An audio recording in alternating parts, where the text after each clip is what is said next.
And now, in studio, bringing his Midwest values from the Show Me State to the land of San Diego. He's a triple threat, licensed as an attorney, mortgage broker, and a top producing realtor who's crushing the competition. Here to deliver you what's happening in the trenches of the market. Your host, Michael Gaddis. Welcome back to the Michael Gaddis Show on AM 1170 The Answer. I am your host, Michael Gaddis at michaelgaddis.com and frontierloangroup.com. And I'd just like to remind everybody again that I have two free reverse mortgage workshops coming up February 21st and 28th in El Cajon at 1746 East Main Street in El Cajon.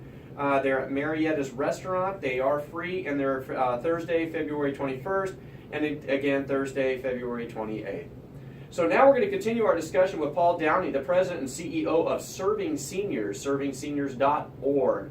So Paul, during the break, we were talking a little bit about donations and how important donations are to an organization like you. Tell us a little bit about just how important they are. Well, they're critically important for us. I mean, we are a charitable organization, and so to be able to provide the meals and the social workers and the nurses and all of the activities, we're dependent on the generosity of San Diegans to step up and to make a donation. We're very, very efficient with that. We're very transparent. All of our financial information is on our website. So, I invite people to come and what I call kick the tires. And if you're going to make a charitable donation, just like if you're going to buy a car, you're going to kick the tires. Make sure the organization is reputable. And so I encourage people to look at our financials, come down to tour one of our sites, take a look, talk to our clients. And I think if they do, they'll realize that we do what we say we're going to do, and that we're going to treat their gift, their donation, with the respect it deserves, and make sure that it is put to the best possible use. And so we encourage people, if they would come down and look at it, if they want to come to our website, it has all of the information about our programs, and there's a donate now button if they want to go ahead and make a donation. Well, I think one of the things, at least in my experience of interviewing and talking to different senior centers and charitable organizations that deal with seniors, is that a lot of people don't necessarily prioritize seniors as necessarily a donation-worthy, topic. I mean, I think that's completely wrong, don't you? I think it's absolutely wrong. I mean, when you look at the demographics that we talked a little bit about in the first segment, I mean, there's going to be a lot of older adults in this country, and a lot of need, and so I would say it should be one of the priorities. But if you talk to the folks, there's an organization called Rent Makers and Aging, which is an association of foundations that do give to older adults and to seniors. And they'll tell you that only 5% of foundations in this country give to senior organizations. And when you look at the fact that seniors are going to be a quarter of the population by 2030, that seems out of kilter. And the fact that again, aside from the human perspective of taking care of these folks, the cost of not taking care of the seniors can be catastrophic, both for the individual but also for the community. United Way did a study that shows that the average homeless person on the streets of San Diego costs $50,000. Wow. When you factor in police, fire, paramedic, ER, doctors, hospitals, all of that stuff. And the last point in time count for the homeless showed that there was an increase of 800 homeless seniors on the streets of downtown San Diego. So it's a real issue, and it's an economic issue in addition to a human issue.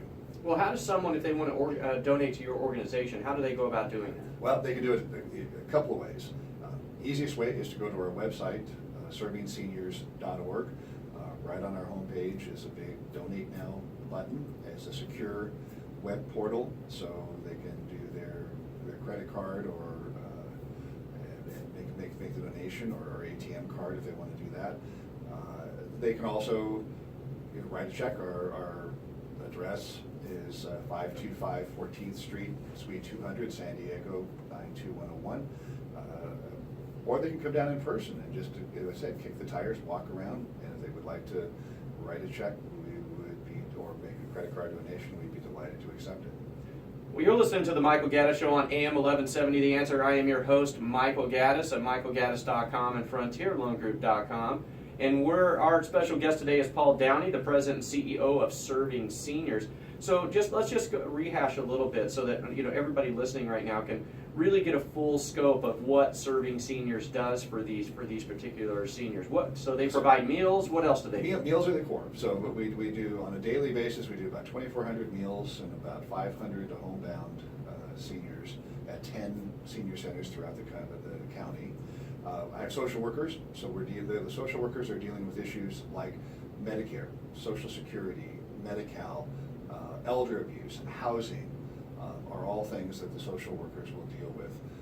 I have nurses, so they're doing a lot of care management, which means they're interacting with seniors' primary care physicians and making sure that if they're being discharged from the hospital, that's a smooth transition from the hospital back into their home.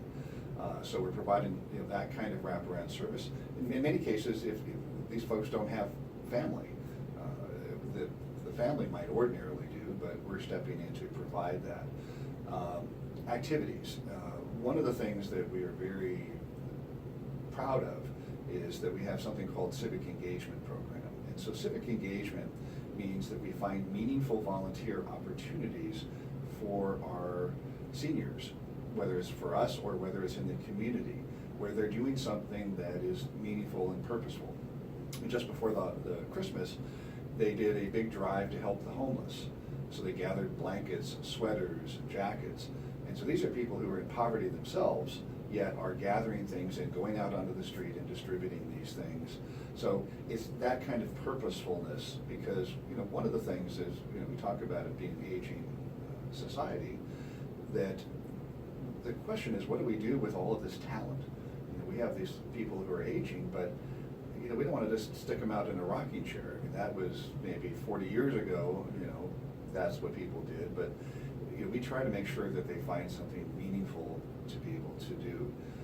We also provide housing, so we have 350 units of supportive housing, where low income, but we have social workers, mental health folks to make sure that the people stay independent. And we also have a homeless program, so we have 16 units of transitional housing for people who are homeless, who we work with the police department all the time. When they encounter a homeless senior, they bring them to us, and we get them in, temporarily house them while we're dealing with whatever the core issues are, and then transition them into hopefully some sort of permanent housing situation.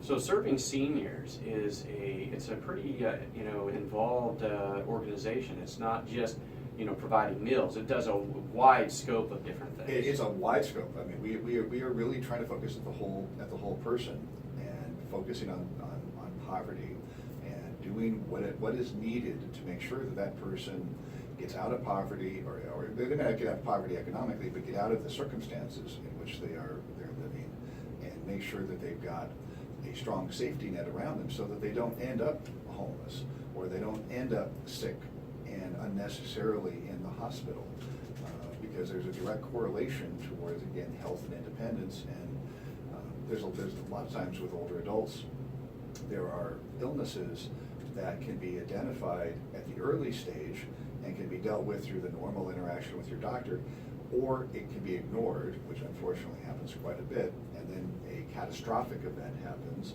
and they spend 2 weeks in the ICU.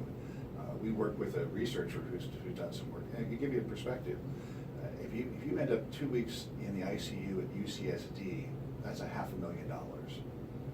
That's what Medicare, Wow. Medi-Cal will get billed, is $500,000 for 2 weeks in intensive care at UCSD. So you think about what we do in terms of trying to prevent that by providing these wraparound services. You don't need to prevent a whole lot of catastrophic events to make it a good investment on the front end by providing these services. Well, and it is a big problem, and as sometimes when I have an intake sheet or somebody who wants to, let's say they want to reverse mortgage, and I go through their income and their expenses with them, and it's just shocking to me, because I'm like, wait a minute, how can you survive on this? I mean, you only have $750 a month in Social Security. How do you survive? And it's mind-boggling that there are so many people out there. Well, and what happens is, I mean, people do make that choice. If they have their medications, well, I'll cut my pill in half, or I will take my pill every other day, or I'll go to McDonald's and I'll get a Big Mac and I'll cut it into 4 pieces and I'll spread it out over a week, and that'll be my meals. And those are the choices that they make, or they end up living in places that are just horrific in terms of the living conditions. But those are the choices that unfortunately they have to make. Well, it's incredible that an organization such as yours exists, that's out there to help people that are in this this incredibly impoverished situation. Well, thank you. We are fortunate. We have a lot of great support out there. Appreciate being with you today to be able to share with your listeners. And again, I mean, I really encourage people, come and take a look at us. I mean, see what we're doing. We have volunteers. I actually got introduced to the organization as a volunteer about 30 years ago, long before I ever went to work for the organization, helping serve lunch. So we need volunteers, we need donations, but most importantly is I think we need people to be aware that aging is an important issue and topic, and that when they talk to elected officials, they need to make sure that people are paying attention to this. Well, I want to thank Paul Downey, President and CEO of Serving Seniors, for taking time out of his busy day to come and talk to us about his organization. For all of you out there that want to make a charitable donation, you can go to servingseniors.org. That's servingseniors.org. Thank you so much, Paul. I really appreciate it. Appreciate it. Thanks, Michael. All right. Well, after the break, we're going to come back and talk about community newspapers. You're listening to The Michael Gaddis Show on AM 1170, The Answer.